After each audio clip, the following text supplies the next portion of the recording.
The 6 ships went into open water in September of 1884, and only one man came back out. And when they pulled Elias Croft from the Cumberland River flatboat in January of 1885, he was still gripping a harpoon iron bent into a near right angle, with both flukes sheared cleanly off, as though the thing he had thrown it at had bitten the tips away and kept them for itself. That iron exists. It was bricked into a wall cavity in a Cumberland County courthouse and found there in 1931, and the man who found it said the cuts on the flukes looked deliberate. No storm does that to iron. The inquest convened on the 4th of February 1885 in a rented room above a shipping broker's office on the Cumberland waterfront. The Cumberland County Inquest Board had jurisdiction by default because Elias Croft had been recovered within their county limits and because the relevant Admiralty office in Boston had not yet assigned a senior examiner to the case. The board was composed of 3 men, a county magistrate named Harwell, a maritime claims assessor named Foss, who had been dispatched by the underwriting consortium that held coverage on all 6 vessels, and a naval liaison officer whose name does not appear in any document that has survived in accessible form. Only Harwell and Foss are listed as present in the single page of proceedings that remained in the county record after the spring of 1885. The naval liaison is not there. Neither is Croft. 17 pages of sworn testimony were taken that day. What you are about to hear is a reconstruction of that testimony, drawn from 3 partial transcripts discovered in separate archives, a letter Croft wrote to his sister in Gallatin in March of 1885 that she apparently never sent on and never discarded, and the account he gave in fragments over several evenings in the winter of 1886 to a river pilot named Tully Marsh, who wrote it down in a river log he kept for his own purposes, and who died in 1902 without showing it to anyone. The fragments fit together the way a broken plate fits together, which is to say the shape is recognizable even where pieces are missing. The following is reconstructed as sworn deposition, consistent with the original proceedings form.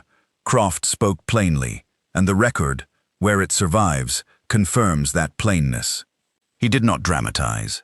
He was a harpooner of 23 years, and he gave his account the way a man gives dimensions when asked to describe a room, what was there, where it was, what it did. He was 51 years old when he sat at that table. He had been at sea since he was 19. He had a sister in Gallatin and a room he rented by the month in New Bedford and no other fixed address.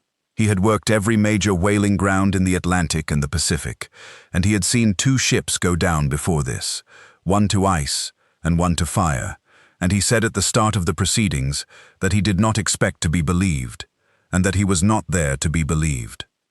He was there because the law required his presence, and because 61 men were dead, and because he had made a decision on a particular night that he intended to account for. He placed the bent harpoon iron on the table in front of the examiner when he sat down. He did not explain it yet. He said he would come to it. This is what he said. My name is Elias Croft. I was chief harpooner aboard the whaling bark Marin Bell out of New Bedford, under the command of Captain Aldous Perch, sailing in company with the barks Patience, Cold Harbor, and Esther June, the schooner Rook, and the brig Calla.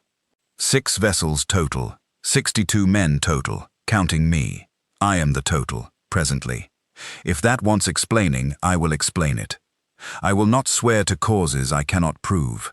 I will swear to what I saw and felt and heard, and what my hands did.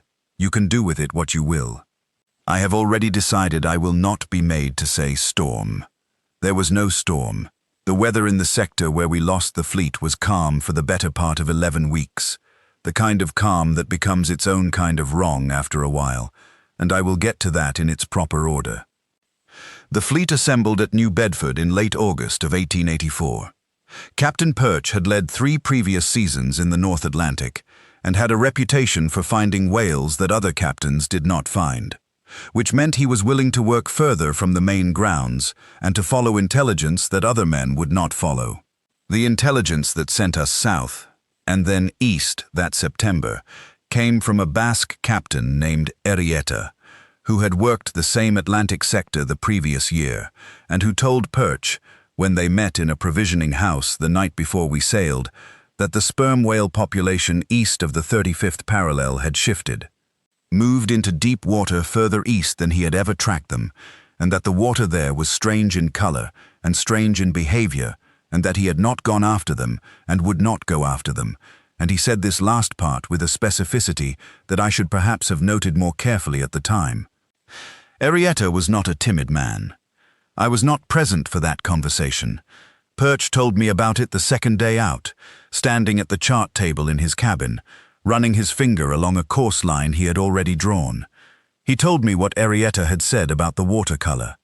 He asked me if I had ever seen water turn green in open ocean. I told him yes, in the South Pacific, once, in a seamount area where the current upwelled cold from below. He nodded and said that was likely what it was, and that where there was upwelling, there were often squid, and where there were squid, there were often sperm whales. He was not wrong about the logic. He was wrong about what the green water meant in this particular place. I want to tell you about the fleet before I tell you about what happened to it, because 61 men is a number that is easy to say and easy to lose the weight of. I will keep to the men I knew best because I can speak to them more precisely, and because the law should have their names in a record somewhere, even if it does not have them here. Captain Aldous Perch was 60 years old. He had been at sea for 40 of those years. He was a large, deliberate man who did not raise his voice and did not need to, and he had a habit of going completely still when he was thinking hard, the way a heron goes still over water, and you learn to read that stillness as serious attention. He had been in 2 gales and 1 mutiny in 40 years, and had come through all 3 without losing a man, which was a record that his crew knew and drew comfort from. I had sailed under him twice before this season. He trusted my eyes at distance, and I trusted his judgment in close quarters, and that was a good arrangement between a harpooner and a captain. I will tell you when that arrangement broke down, because it did break down, and the breaking of it is the thing I have to account for. The first mate of the Marin Belle was a man named Gus Oleander, from the islands off the Maine coast, who had the look of a man made entirely out of salt and rope, and had the practical temperament to match. Oleander did not speculate. He saw a thing, and he reported a thing, and he expected a thing to be dealt with, and when things stopped being dealable, he became very quiet, in a way that was different from Perch's stillness, more like the quiet of something that has run out of answers and is not yet willing to admit it. On the cold harbor, which was our nearest companion vessel through most of the voyage, the captain was a man named Devers, Jonas Devers, who had come up through the fisheries and moved to whaling late, and who Perch said was the most careful navigator he had ever worked alongside. Devers kept meticulous signal logs. He was the first captain lost, and I will come to that. The 4th man whose name belongs in this account is the cook aboard the Marin Belle, a black man named Cornelius Fitch, originally from the Sea Islands of Georgia, who had been cooking on whaling vessels since before the war, and who knew the Atlantic the way a farmer knows his own field, by feel and smell and long familiarity. Fitch was the first person on our ship to say something was wrong, and he said it 3 days before anything visibly happened, and he said it because of what he felt through the soles of his feet when he stood at the stove in the galley, which was built low in the ship and close to the keel, and what he felt I will describe when I get to it. Those are the 4. The other 57 men I will account for by number and position where I can, and by name where the record gives me the name. We raised the sector of green water on the 28th of August, 4 days out. The color change was not gradual. It was a line, a visible demarcation running roughly northeast to southwest, as far as the eye could track in either direction, and on our side of that line the water was the ordinary blue-gray of the North Atlantic in late summer, and on the other side it was a color I have not seen anywhere else, a deep, still green that had no chop to it, no surface texture from the wind, though the wind was blowing and should have raised a sea on both sides equally. The surface of the green water was smooth, not calm the way sheltered water is calm, smooth the way water looks in a painting. Perch called a conference of captains. All 6 vessels hove to on the blue side of the line. Devers was against crossing. He said he had no chart reference for the color and no instrument explanation for the surface behavior, and that those 2 things together were reason enough to hold. Perch said the whale sign was strong. There were flukes showing a mile or so into the green, and that we had come too far on Arietta's intelligence to turn back on a change in watercolor. The vote was 4-2 for crossing, Devers and the captain of the Rook, a younger man named Petticord, voting against. We crossed the line at first light on the 29th of August. The sound changed when we crossed. That is the only way I know to put it. Sound became directional in a way it is not usually directional at sea. The wind noise dropped off. The bow wave was quieter than it should have been. The rigging was quieter. And underneath all of that, underneath the remaining noise of 6 ships moving through water, there was a quality of pressure to the air itself that I noticed in my ears first, and then in my chest.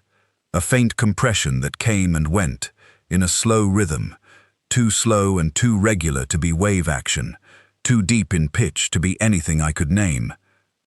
I did not say anything about it for 2 days. Fitch came to me on the 2nd day inside the green water.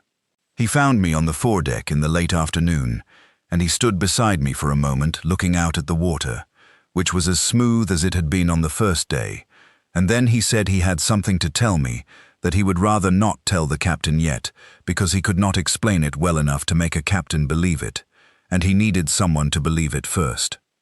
He said that for the past day and a half, when he stood at the stove, he felt a pulse come up through the deck plates, through his boot soles, into the bones of his feet and ankles, once roughly every 4 minutes or so, a slow, concussive beat that he could feel in his teeth if he clenched them.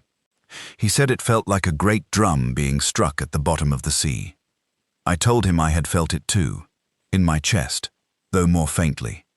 He nodded once, as though that was enough confirmation, and said, "It knows we are here." I told him I did not know what it was, and was not ready to say it knew anything. He looked at me with the expression of a man who had already finished an argument and was just waiting for the other man to catch up. Then he went back to his galley.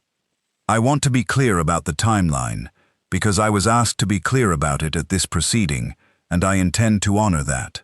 The pulse that Fitch described and that I had felt in my chest first appeared, by my reckoning, approximately 16 hours after we crossed into the green water. The first sign of physical disturbance in the water occurred approximately 54 hours after that. The cold harbor was gone by the morning of September 1st. I will tell you what happened to the cold harbor. The evening of August 31st was clear, no moon yet, the stars very bright. All 6 ships were running under reduced sail, the whale pod we had followed across the line still visible to the southeast in the form of flukes and vapor spouts. Devers on the cold harbor had been the most aggressive in working toward the pod, and by sunset his vessel was perhaps a quarter-mile ahead of the rest of us, and further southeast, closer to the pod than Perch liked. Perch signaled him twice to reduce that gap. Devers signaled back that he was maneuvering. The pulse that night was different. I was on deck, as I was most evenings, and I felt it first in my boots at roughly 10 in the evening, much stronger than it had been, and the interval between beats was shorter. I had not timed the original pulse carefully, but I believe it had been running at about 4 minutes, as Fitch described, and the pulse that night was running closer to 2 minutes. Each beat was a solid, physical pressure in the chest, the kind of feeling you get when a gun goes off near you in an enclosed space, that compression that is not quite pain, but is not comfortable either. I pressed my hand flat against the mainmast, and I could feel it in the wood. I went to find Oleander and told him what I was feeling. He put his hand on the deck rail and stood there a moment and said yes. He felt it, and he had felt it for some time, and had put it down to current action against the keel. I said current action did not pulse at regular intervals. He said no, it did not, and he looked uncomfortable. We were still discussing it when the cold harbor's light changed. Her running lights were visible, a quarter-mile southeast. They did not go out. They tilted. That is the word for what I saw. The lights tilted, the way a lantern tilts when the table under it is not level, and then they tilted further, and then they went vertical, which meant the cold harbor was going on her side, and then they went under, and there was a moment of darkness where those lights had been, and then there was nothing. It took perhaps 40 seconds from the first tilt to the dark. No sound reached us for nearly a full minute after the lights went under. Then what reached us was not the sound of men calling out, though there may have been that too, but a lower sound, a sound I will attempt to describe accurately. It was a resonant, tearing groan, the sound of a ship's structure failing all at once, and it came up through the water, rather than across the surface, so that we felt it in the hull before we heard it in the air. The pulse, in that moment, stopped. Not slowed, stopped. Silence below. Complete absence of that compression. And the silence was worse than the pulse had been. Perch ordered lanterns and had the ship come around toward where the cold harbor had been. We covered the quarter-mile in under 10 minutes and found nothing. No wreckage, no slick. One coil of rope floating, a single coil, as though set down gently on the surface. The water in that spot had a different texture than the surrounding green, a slow circular motion, barely perceptible, the remnant of something that had just been there. Devers was 41 years old. He had a wife in New Bedford named Clara, and 2 daughters, whose names I do not know. He kept the most meticulous signal logs of any captain I ever sailed alongside. His body was never recovered. Nothing from the cold harbor was ever recovered. I checked the ship's Chandler records when I returned. Devers had filed for reprovisioning on the 27th of August. That is the last documented trace of him. Perch ordered the fleet to hold position. He sent Oleander below to take soundings. The water was deep, far deeper than the charts showed for that sector, the sounding line running out its full length without striking bottom. Whatever was below us was below a depth we could measure. The pulse did not return that night. There was a great deal of discussion among the captains the following morning, conducted by signal and then by ship's boat, with Perch going boat to boat. I was not present for those meetings. What I know of them I know from what Perch told me afterward, and from Oleander, who attended one of them. The argument was between running, which Devers' loss argued for powerfully, and holding, which the whale sign still argued for if you were able to put the weight of a single ship's loss against the weight of the season's cargo needs. Petticord of the Rook wanted to run immediately. The captains of the Patience and the Esther June, a man named Buckner and a man named Voss, wanted to hold at least another day to take stock. Perch held the casting vote, as senior captain, and he voted to hold. I did not agree with that decision. I told Perch so when he returned to the Marin Bell that afternoon. I told him that what had happened to the cold harbor was not mechanical failure, not a squall, not a structural defect, and that whatever had caused that smooth water and those regular pulses and a ship to simply go sideways and under in 40 seconds was still below us and was presumably aware of us and that we should move. He listened to everything I said without interrupting and then told me he understood my position and that he shared my uncertainty and that he had voted to hold because he needed one more day to determine whether what had happened was an isolated event or something that was going to keep happening. I asked him what difference the determination made. He said the difference was between bad luck and a pattern, and that you could not respond correctly to a pattern you had not confirmed. I should say here that Perch was not stupid or reckless. He was a man whose operating logic had worked for 40 years, and he was in the process of encountering something that his operating logic did not have a category for, and the response of a man whose logic has worked for 40 years is usually to seek more data before abandoning the logic. I understood that then. I still understand it. It did not make him right. The day we held was quiet. The pulse did not return. The whale pod had moved further off during the night, and the flukes were harder to track. The green water stayed smooth and the sky stayed clear, and nothing happened, and by evening even Petticord, who had been most urgently for running, was less urgent. That one quiet day cost us more than I can properly account for, because the quiet was not absence, it was interval. On the 3rd of September the pulse came back. It came back at roughly half the original interval, beat to beat, and it was stronger. I woke from sleep with my bunk vibrating. Fitch was already awake. I came on deck in the dark to find Oleander at the rail, looking southeast, and the water in that direction was disturbed in a way that was different from wave action. A series of large, slow, concentric rings spreading outward from a point roughly 200 yards from the ship, as though something very large had moved below the surface, and the displaced water was still settling. The Esther June was to the southeast. I called to Oleander to signal Voss on the Esther June to come north and close the distance with the rest of the fleet. Oleander sent the signal. There was a long pause, and then the Esther June signaled back that she was maneuvering. The concentric rings continued to spread. Each new set was slightly larger than the last, which meant the source was moving and was getting closer to the surface. I had thrown harpoons at sperm whales for 23 years, and I knew what a large animal approaching the surface looked like in terms of water displacement. This displacement was not comparable to anything I had thrown a harpoon at. I went aft and got an iron from the rack. I want to be clear that I did not believe I was going to do anything useful with it. I am a harpooner. When I am frightened, I get an iron. It is what my body knows to do. Oleander watched me do it without comment. The Esther June did not close the distance with the rest of the fleet. She got as far as beginning to come around, and then she stopped. What I mean is that she stopped moving through the water. Her momentum died. Her bow pushed against nothing, and she sat there without moving. And from 200 yards in the dark I could see her rigging moving not from wind, but from something pulling at her hull from below. A slight but definite rhythmic rocking, synchronous with the pulse.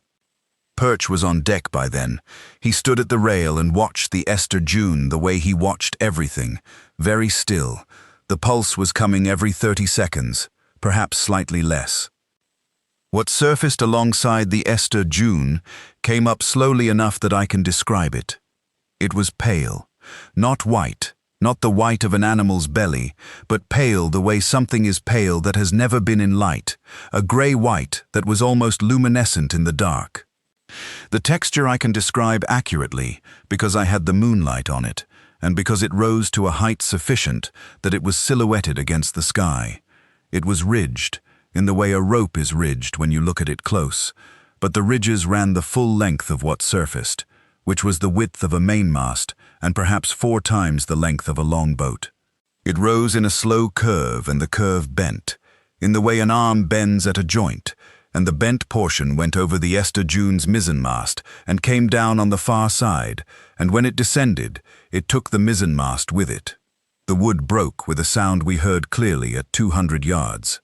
Then whatever had surfaced went back under, and the Esther June's hull inverted. The inversion took perhaps 20 seconds. The screaming from the Esther June lasted until the hull inverted. After that there was the sound of water, and then there was not. Voss commanded the Esther June. He was a man of 53 from Nantucket. There were 11 other men aboard her, 12 total. I watched all 12 of them go under in 20 seconds in the moonlight at 200 yards, and I was holding a harpoon iron, and I was unable to do anything that would change what was happening, because there was nothing I could put the iron into that was close enough to reach, and nothing I could do to the water between us that would affect whatever was below it. That is not entirely true. 2 days later, that iron was on the surface, bent double, and I am going to tell you what happened between those 2 days. But I want the record to reflect that in those 20 seconds while the Esther June went over, I was standing at the rail of the Marin Belle with a loaded iron, and 12 men were dying, and there was nothing I could do with it. I want that in the record. I will carry that without the record's help, but I want it there anyway. The pulse stopped the moment the Esther June went under. The same complete cessation as after the cold harbor, as though whatever was below had no further business with us at that particular moment, as though it had eaten and was not yet hungry again. Petticord of the Rook had his vessel running inside, 5 minutes of the Esther June going over. He was heading northwest, back toward the line where the blue water began. Perch watched him go and did not signal him to stop, which told me something. I went to Perch at the rail, and I told him we needed to run now, all 4 remaining ships, northwest, and that we needed to run until we crossed back into the blue water and were well clear of whatever bottom geography was producing the conditions in this sector. He said, "Those men from the Esther June, some of them may still be in the water." I told him the Esther June had taken 11 seconds to go over and another 11 to go under, and that the water displacement from a hull that size going down that fast would have pulled every man near her under with it. He did not argue with me about the arithmetic. He just looked at where the Esther June had been.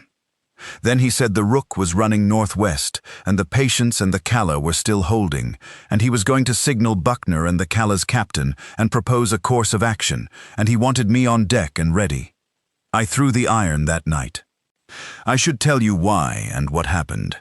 Approximately 2 hours after the Esther June went down, while Perch was still in conference with the other captains by signal, I was on the foredeck and I felt the pulse begin again. Single beat, then nothing for perhaps 3 minutes, then a second beat.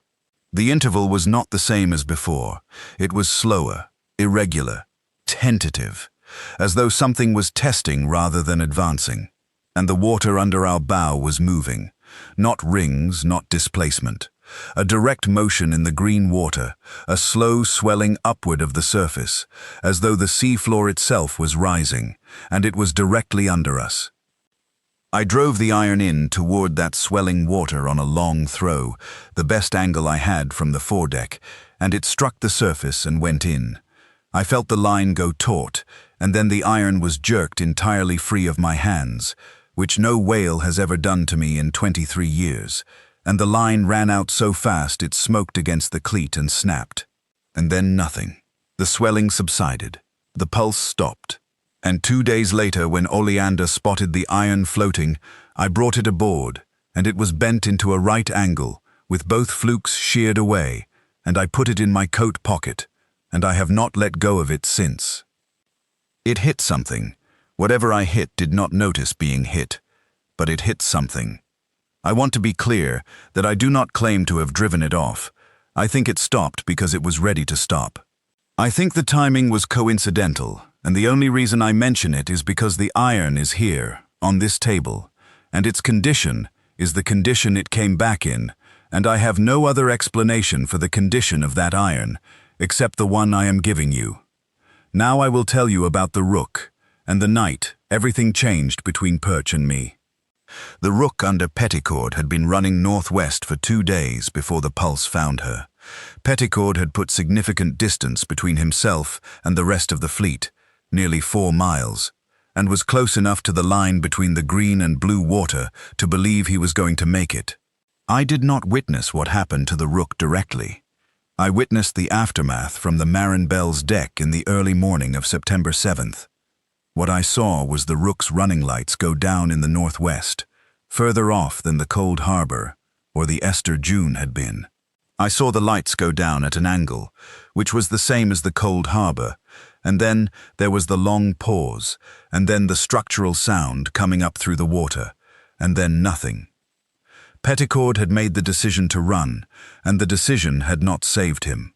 I note this, not because it proves the creature could not be outrun. It may have been circling. It may have been that the Rook in her rush had moved over something that we had been avoiding by luck. I do not know. What I know is that the running did not help Petticord, and that this fact was important to what happened next. When we received the Rook's signals going dark, there were 4 ships remaining: the Marin-Bell, the Patience, the Calla, and, for another 2 hours, one other vessel whose name I am not certain I have right in my memory, and which I ask the examiner's patience on. 3 ships, conservatively, plus the Marin-Bell as of that morning. The water around the Marin-Bell was not pulsing. It had been quiet since the Esther June, with the exception of that single irregular test I described, and it was quiet now. The weather remained calm.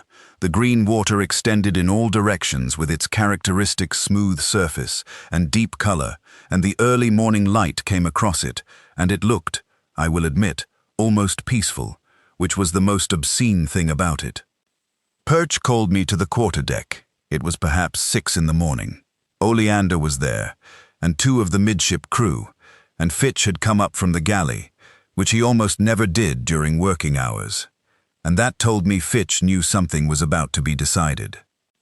Perch said that the Rook had gone down, and that he had signaled Buckner on the Patience and the Calla's captain, and that all captains were in agreement that the fleet must attempt to leave the sector, but that there were men in the water from the Rook. He said the Rook's position was known and that we were the nearest vessel, and that he intended to bring the Bell northwest toward the Rook's last position to look for survivors before we ran. I told him there were no survivors from the Rook. He said we did not know that. I told him the Rook had gone down the same way the Cold Harbor had gone down, and the Esther June had gone down, and that no vessel had gone down in this sector with any survivors except the one we were standing on, and that taking the Bell northwest into the waters where the Rook had just gone down was not a rescue and was not going to produce survivors and was going to put us in the water the same as all the rest. Oleander said nothing. Fitch said nothing. The 2 midshipmen looked at the deck. Perch said, "I will not steam past men in the water to save my own hull." I told him there were no men in the water to steam past. He said, "You do not know that." And I said, "I know it." And that was the end of the discussion as far as Perch was concerned, because he was the captain, and the quarterdeck was his, and he began giving orders to bring the Bell northwest. I went to the helm. The helmsman was a young man named Ketch, who looked at me, and looked at Perch, and moved aside because he could see that I was going to take the wheel regardless. I put the bow south. Perch came to me and said to put the bow north. I held south. He countermanded me directly, with his hands on the wheel alongside mine, and he was a large man, and there was a real physical contest for a moment, and I am not ashamed to say I did not prevail against him. He was stronger, and he had the law on his side, and he had been in more situations than I had. He put the bow north. I told him that what was in the water northwest of us was still there, and that we were sailing toward it, and that the pulse would come back before we reached the Rook's position, and that when it did, we would have no time to change course. He said, "Then we will deal with that when it comes." He said it with complete calm. That is the truth of Perch. He was not reckless. He was not ignoring what I had told him. He had simply made a decision that he would rather sail toward a known danger in the act of doing right than sail away from it in the act of abandoning men, and that decision was so fundamental to who he was that no argument I had was going to move it. I could disagree with it. I could see clearly that it was going to kill us. I could not make him see that being right about the arithmetic did not excuse leaving those men if there was any chance at all.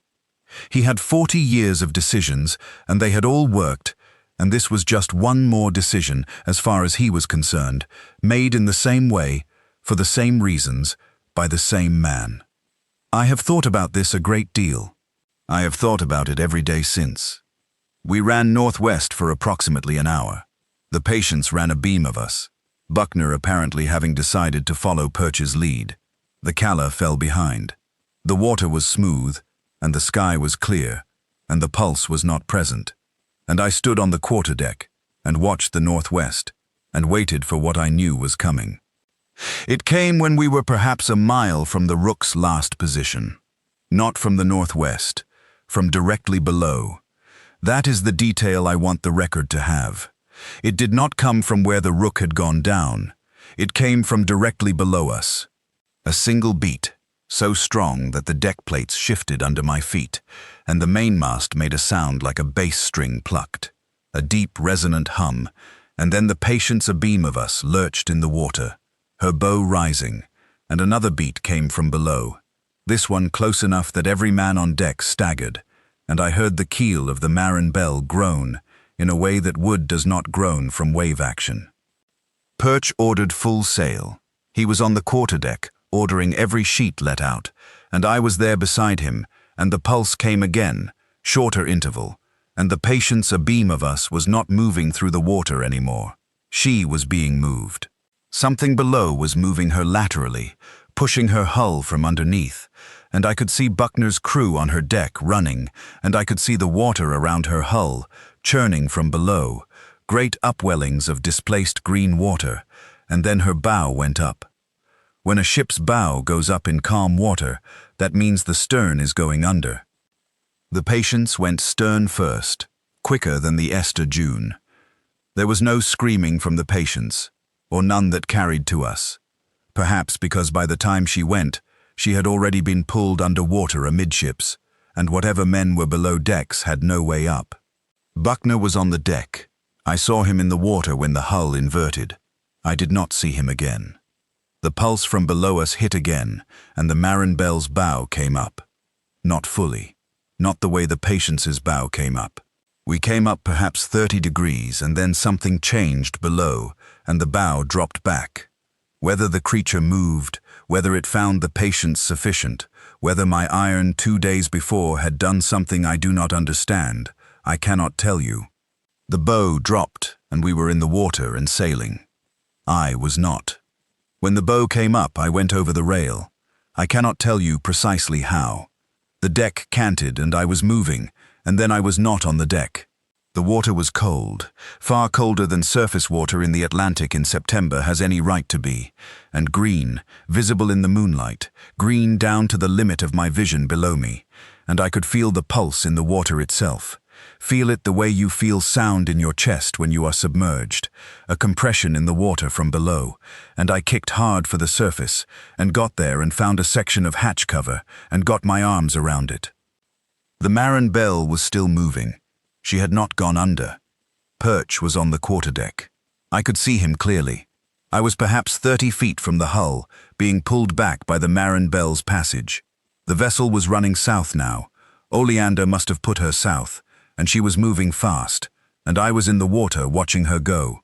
Perch was at the rail of the quarterdeck looking back at me, and I do not know what he was thinking, and I cannot put words in his mouth for this record, and I will not. The pulse came from below one more time, one beat. The Marinbel's keel came out of the water. The whole keel, clean, all of it, the hull rotating with the bow going down as the stern lifted, and it was quick.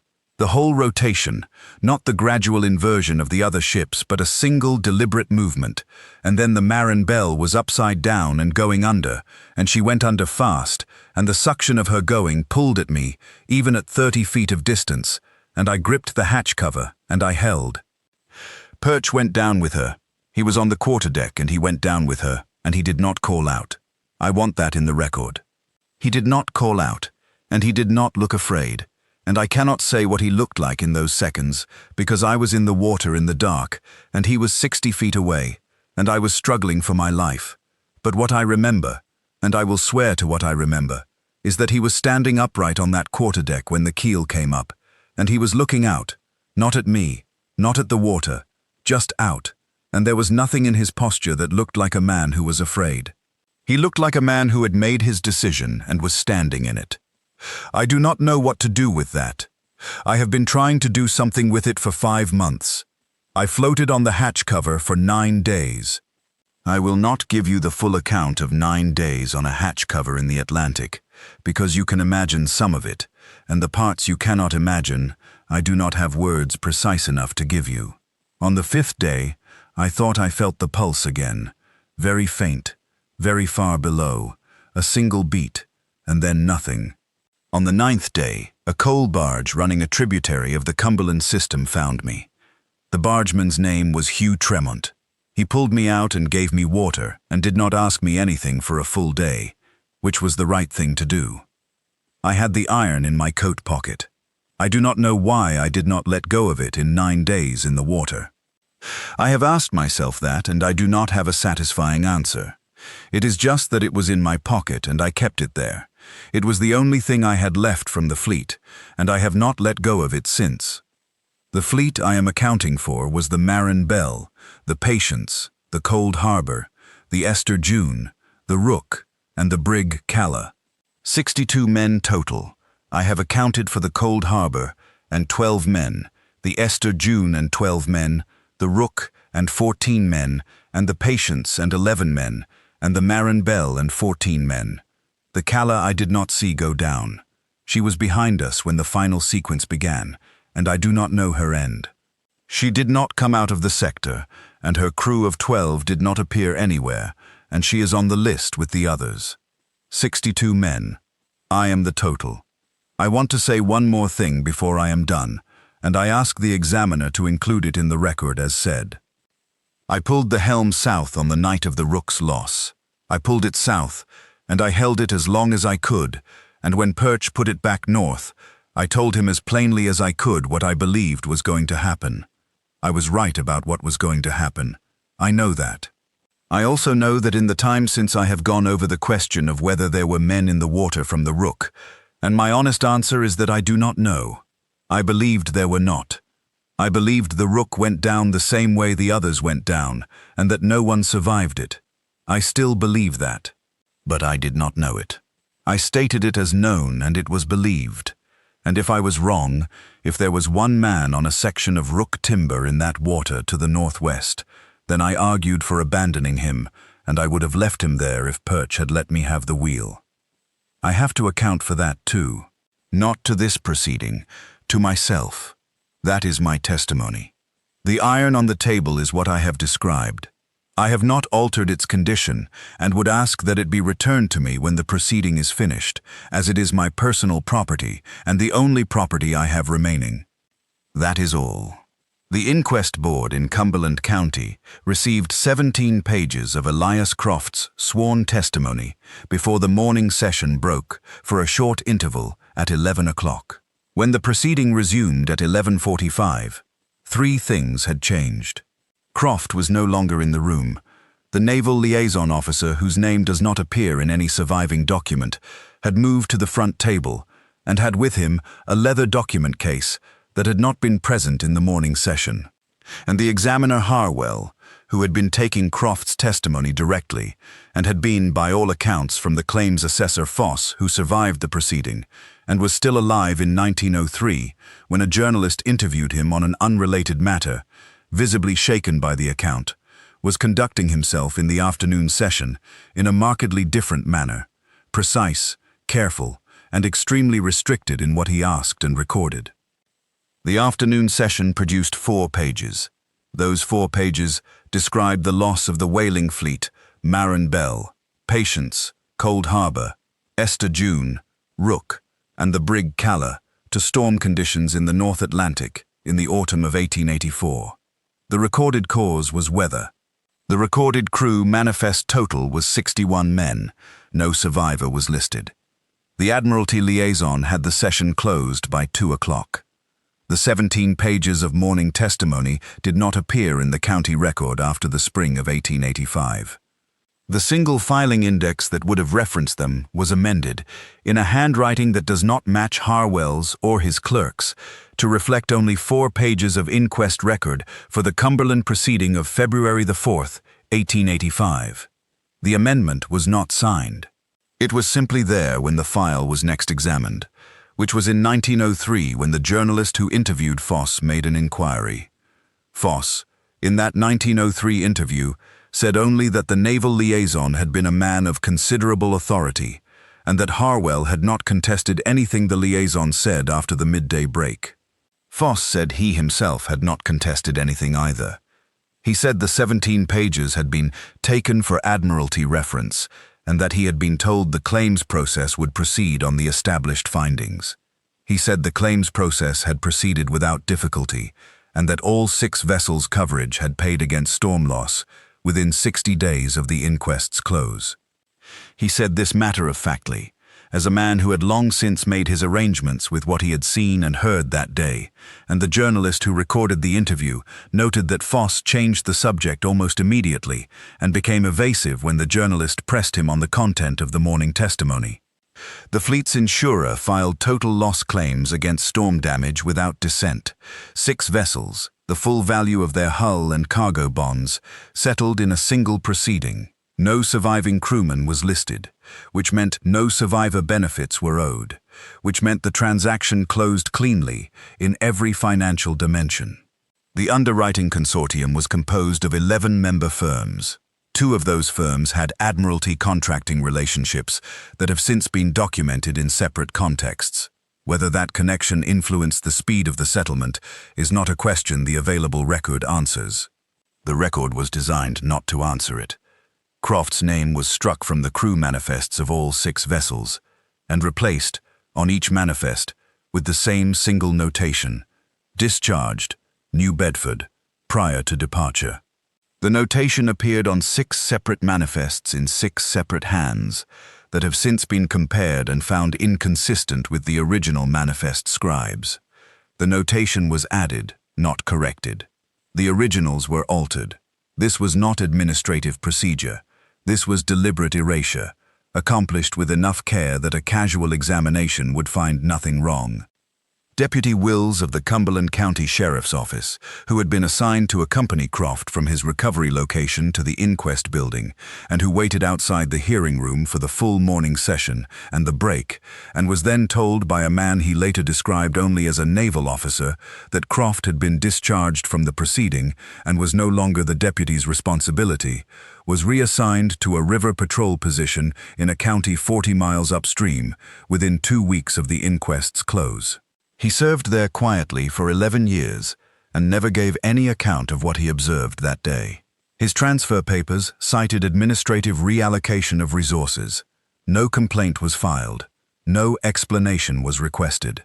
The sector of open Atlantic water where the fleet was lost was not surveyed, mapped with updated soundings, or subjected to any formal investigation by any maritime authority in the years following. The charts for that sector were not amended. The color anomaly Croft described, the line between blue and green water, does not appear in any subsequent navigational record for that region, though a notation in a British merchant captain's private log from 1891 describes encountering, at approximately the same latitude and longitude, water of an unusual color and calm that he chose to circumnavigate, giving the area a wide berth because his first mate reported a faint rhythmic sensation in the deck that none of them could account for. The captain's log is held in a private collection. It has not been published. The hollow at the bottom of that Atlantic sector, which Oleander's sounding line failed to find the bottom of, is not named on any chart. The green water, if it persists, is not documented. Whatever Croft threw his iron into is not named in any record that can be accessed by any ordinary means, and the decision to leave it unnamed was not an accident of incomplete documentation. The silence was constructed. Someone built it carefully, and for reasons that a full accounting of the insurance relationships, the admiralty liaisons, and the amended manifests would perhaps begin to illuminate, but that the available record does not pursue, because the available record was also, in its own way, constructed. The courthouse in Cumberland County was renovated in 1931. A custodian named Earl Pratt, who filed the only written account of the renovation work that has been located, noted in his work log that during the opening of a wall cavity in the evidence storage corridor, a length of iron was found bricked inside the wall, with no identifying tag and no case reference. He described it as a harpoon iron. Its shaft bent sharply at roughly a right angle, with the tip ends of the flukes sheared away so cleanly that the cuts looked, as he wrote it, almost deliberate. He noted this as a curiosity, logged the object under a found property entry that was later removed from the master evidence register, and the iron's location after that is not established by any document. Earl Pratt died in 1948. His work logs were donated to the County Historical Society in 1971 by his daughter and sit in a box of miscellaneous materials that has never been formally catalogued. The bent iron is not in any evidence register. It is not in any auction record or museum collection. It is not logged as destroyed. It was last held by Elias Croft at the inquest table on February the 4th, 1885. He placed it on the table. He asked for it back. The record does not show it was returned and does not show it was retained. It is simply absent from the record, the way Croft is absent from the record, the way the 17 pages are absent from the record, the way 61 men are absent from every manifest under their own names. The Atlantic does not keep its secrets badly. It keeps them completely. The sector of water sits where it sat in 1884. The latitude and longitude are a matter of historical calculation, derivable from Croft's testimony and from the fleet's departure records and from the British merchant captain's 1891 notation, and that calculation has been done and the position established, and it is not published here because publishing it does not change anything that is going to happen or not happen in those waters. It is simply a location. It is a location with a particular quality of water and a particular depth that no sounding line in 1884 could find the bottom of, and whatever is at that depth has not been measured by any instrument that has since passed over that position, because no research vessel has been tasked to that specific position, because the position does not appear on any chart as a site of interest.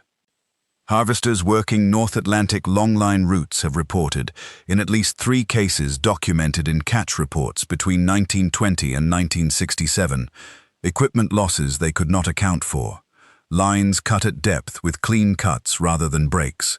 One report of a pressure sensation felt through the hull of a working boat in calm water, the crew's description of it matching, in terms that could not have been borrowed from Croft's sealed testimony. The rhythm of a deep concussive beat. Each of those reports was filed and received and processed and filed again. None of them prompted an investigation of the specified coordinates. The green water may still be there. The smooth surface may still be there. And the pulse, if it runs at the intervals Croft described, shorter each time until the interval disappears, may still be building toward something, in the same way it built toward the Cold Harbor and the Esther June and the Patience and the Marin Belle, in the same way it will build toward whatever vessel sails into that water next, without knowing that the water has a quality that does not appear on any current chart. Elias Croft took his testimony to an inquest table in February of 1885 and gave 17 pages of it and asked for his iron back. He got neither the hearing nor the iron. What he got was erasure so thorough that the men who built it apparently believed it would hold indefinitely, and it has largely held, and the question of who it has protected and what it has allowed to continue undisturbed in those green miles of open Atlantic is not a question the record, as built, was designed to let you ask. You are asking it now. That is perhaps the only difference between your position and Croft's. He sat at that table and gave his account and walked out of that room into an afternoon that had already decided what to do with him. Whatever decided that is also not in the record. What is in the record, if you know where to look, is the shape of the thing that was removed. And that shape, the outline of the 17 pages, the 6 manifests with their identical notations, the amended index in an unfamiliar hand, the iron bricked into a wall, is itself a kind of testimony. It describes, in the negative space of every document that was altered or withheld, something that someone in the spring of 1885 considered worth the considerable effort of concealing. Not the men who were lost. They were already beyond concealing. What was concealed was the cause. And whatever the cause was, it is still in those waters. And the waters are still green, and if a hull passes over that position in the right season and the right calm, someone on that hull may put a hand to the deck rail and feel, very faintly, from directly below, a slow concussive beat. The interval, when it starts, will be long. It always starts long. It will not stay long.